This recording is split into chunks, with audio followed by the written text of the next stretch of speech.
also get back into that conversation around innovations and financial technology in African markets. Of course, we're hosting the Africa Securities Exchanges Association's 22nd annual meetings and conference. This is the third time Nigeria is hosting this since 1995 when ASEA was established.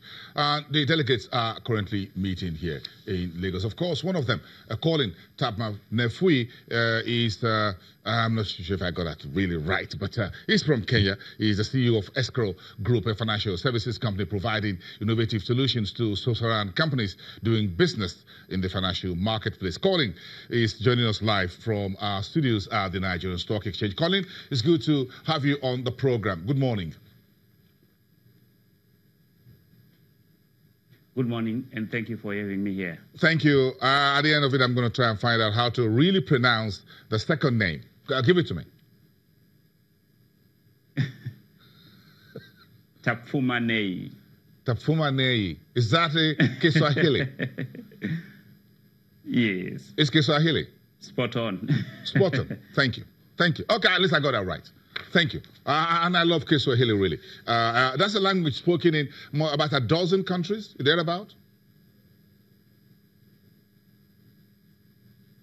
Please say it again. Yeah, I was asking how many countries really is Kiswahili spoken in East and Southern Africa? How many countries? Kiswahili language. Oh, the Swahili language. It's dominant in the East African region. About 10 countries speak Swahili. But just a point of correction. I'm based both in Kenya and Zimbabwe and operate in 10 African countries. I'm originally from Zimbabwe. Oh, okay. So I got a little bit of that when it comes to Zimbabwean language. A bit of that I got from Zambia as well. Tatenda. So let's is that part of your language? Tatenda Vizuru. Thank you. Okay, let's get into my business. Language is Shona, but it's very closely related to the Zambian language. I know.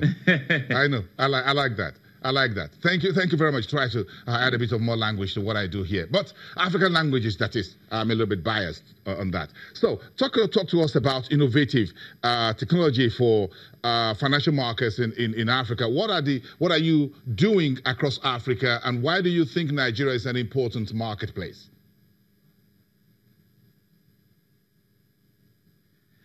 Well, in Africa, basically what we do as a business, we are a fintech, and our focus is on financial inclusion, and we have a specific passion for capital markets. We aim to promote investment, savings and investment among the marginalized section of the citizens. So what we do is to take capital markets to the people, to the common man in the street, to give him the equal chance that the wealthy and the elite have to save, invest, and benefit from the capital markets.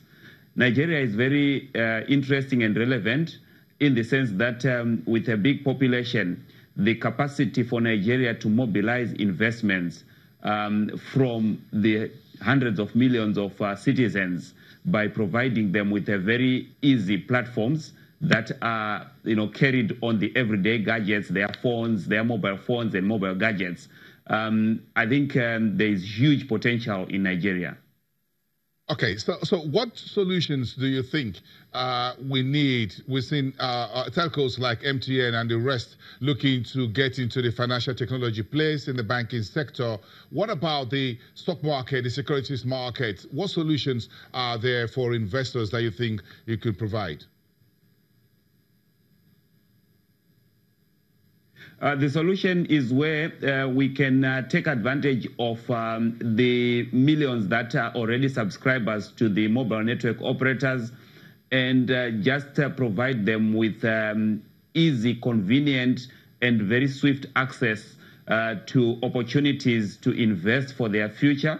So basically, telcos have a massive role to play because, one, they are an enabling platform that is reached by millions of people. So instead of reinventing the wheel, the capital markets can piggyback on the infrastructure that the telcos have built. So, from the comfort of your home, from your bedroom, while you're herding cattle under a tree, in one instance, you can actually register onto the stock market and be able to start buying and selling stocks and start investing for your future. And what we are trying to do also speak to the youth because they have a big future ahead of them. And with our platforms and our initiatives, we want to instill a culture of saving as well as investing. So they can invest as a group, they can invest as school kids, as tertiary students, as young professionals that are getting to start to work. Basically, all we just want to do is to say, without them going through any other hassles, the everyday WhatsApp and phones that they use can actually be powerful tools to enable them to access capital markets. So you mean as simple as using what you call the USSD facility, trading stocks across Nigeria or any other markets could be as simple as that on just your phone?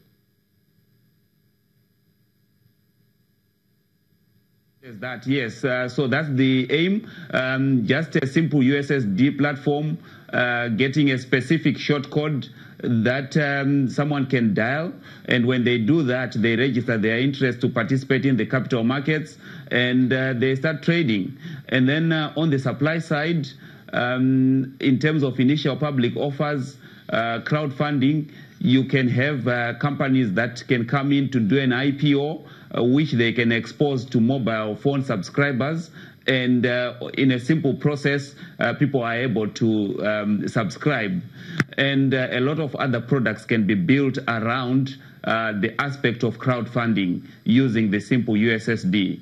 It's simple in terms of the user experience, but obviously in terms of the integrations behind the scenes, that's basically what we specialize on in terms of the convergence between the varying businesses. Okay. Colin. In terms of the convergence between the varying industries, the telcos and the capital markets, that integration is what we also provide. Okay. Colin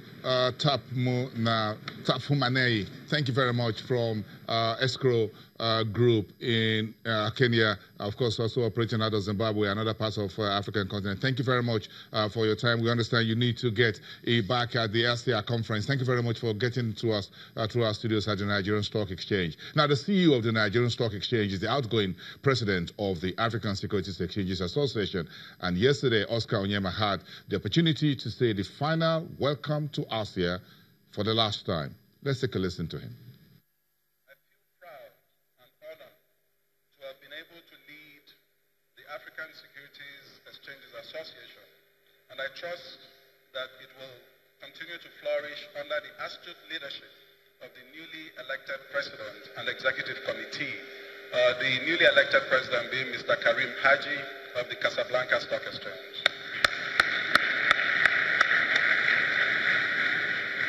Karim served meritoriously as my deputy president, and so I'm very pleased to see him take up the leadership and continue the efforts that we've all embarked together. Having said that, it would be remiss if I did not highlight some of the key achievements of the association over the past few years. Key amongst which is our success in elevating the profile of ASEA on the global stage and the expansion of our portfolio of strategic relationships and alliances. In the last year, our strategic relationships have resulted in grants worth approximately $1.2 million from the Financial Sector Deepening Africa and the Korea-Africa Economic Cooperation Fund via the Africa Development Bank. The grants received to date are targeted at the African Exchanges Linkage Project, the ASEA Secondment Program, Information Portal to aggregate information from all the exchanges on the continent and make that information available to the investing community, and our various conferences that we hold annually. These programs are critical levers of success for ASEA, and we aim to continue to broaden and deepen our relationships in order to create increasing value for members and the African financial markets.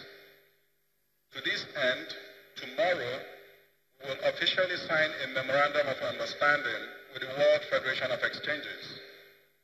I'd like to thank the World Federation of Exchanges, and we look forward to working with the Federation on many initiatives. To ensure we deliver value for members and partners, we created a 5-year strategic plan